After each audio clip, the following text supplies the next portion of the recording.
Well, Danny, you've had time to reflect on the midweek game against Wealdstone. What are your thoughts now? Got to look forward. I mean, initially you do your analysis and look back on the game, but when you're in a bit of a bad run, you've got to look forward. You've got to look what you can do better. But ultimately, it's about getting that 3 points sooner than later. And the benefit of the Tuesday, Saturdays, and them coming thick and fast is that before you know it, you've got a game to put things right. So, did it go massively wrong the other night? No. Could it have gone a lot better? Of course it could. So we've got to make sure we put it right against Oldham tomorrow. How much difference does that make, having the games coming thick and fast?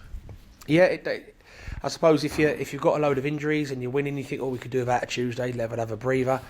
When you're a few games winless, like we are, we've got pretty much a fully fit squad to choose from. You want it to come because you want to get the town and the place buzzing again. Because when you don't win, everything goes a little bit flat. So it's up to us tomorrow to lift everyone and get that promotion chase back on track.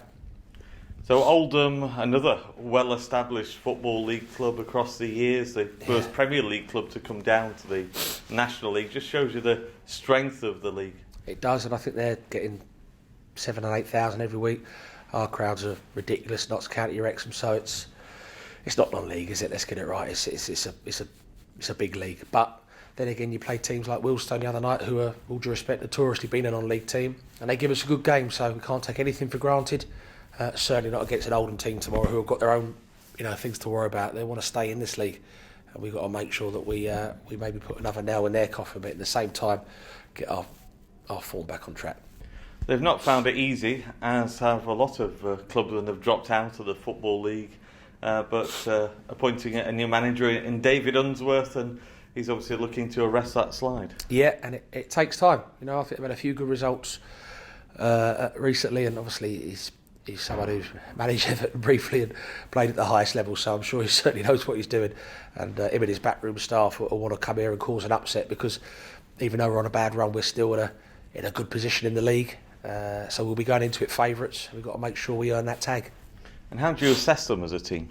Strong, physical. They're obviously all fighting for the chance to be in this league again next year.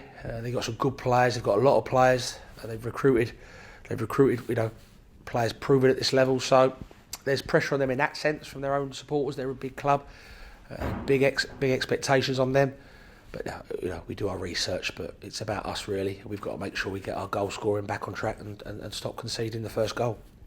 And in Mike Fondop, they have a former Spireites, so he's certainly one with a point to prove.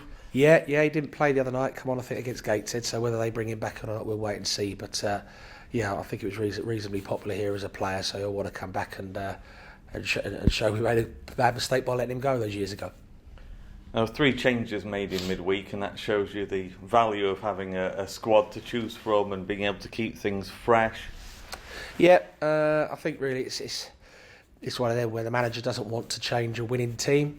We haven't been winning, so there's your chance to make some changes potentially. Also with Saturday, Tuesday, a lot of young lads who's their first season of playing men's football week in, week out.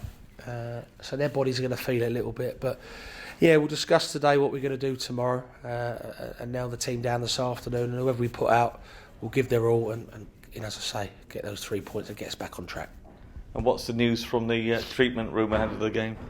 Nothing as it stands. I think Kwasi's the only one who won't be available for sure. Danny Rowe's back in full training now, so could he be involved? We'll wait and see.